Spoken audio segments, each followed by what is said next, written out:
What's up, traders? Welcome back to the channel with Generation Pips with another weekly Forex analysis video. I'm Eli. Grab your coffee. Let's go ahead and hit these charts.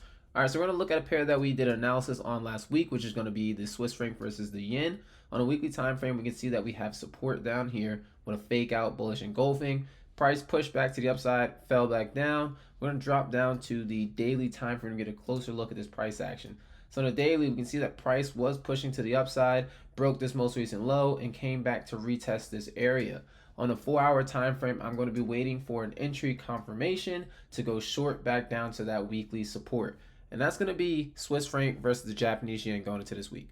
All right, so the next pair we're going to look at is going to be AUD CAD, which is another pair that we looked at last week. We can see that price had resistance here on a weekly time frame and support, so price is in a sideways range, but we can also see that price is moving in a channel as well, right? So price has recently came into the support area on the weekly time frame, and we're going to look to see if we can get a potential buy to the upside. So let's drill into the daily time frame for a closer look. On the daily time frame, we can see that the daily is bearish, and we're waiting to see if we can get a daily closure above this last high, a retest on the 4-hour to potentially buy back up to that weekly level of resistance. It's a great pair to watch. This is going to be AUD CAD going into this week.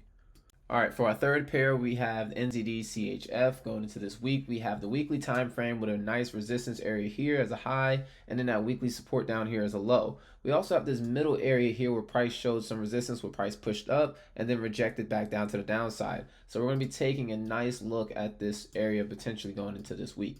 All right, so we're going to drill down to the daily time frame. On a daily, we can see that price from that weekly area of resistance shot down to the downside, and we hit that weekly support. And so what I'll be waiting for this week to see if price can close above this daily level of resistance, pull back on the 4-hour, and get a nice entry back up to the weekly resistance. And that's going to be NZD CHF going into this week. All right, for the last pair that we have on a weekly analysis video, it's going to be another Swiss franc pair. It's going to be Euro Swiss franc on a weekly time frame. We can see that price at this support pushed to the upside, came back down to the support again, pushed up, and then last week we closed with the nice bullish engulfing candle right here. And now we're going to see if we can potentially get another push up from this weekly support like we've seen in the past. So drilling into the daily time frame, we can see where this bearish momentum started, and it was forming lower highs all the way through. So lower high, and now price is breaching through that trend line. So what I would wait for this week to see if price can potentially get a nice closure above this last high, and then pull back on the 4-hour time frame for an entry and potential profit back at that daily high. And that's going to be all that we got going into this week. So thank you guys for tuning in for this analysis video. For more content, follow us on Instagram. That's going to be at GenerationPips. Remember to subscribe and hit that like button if you really enjoyed the video, and drop your comments below. We love hearing from you guys. Stay tuned for next week's analysis, and as always, happy trading.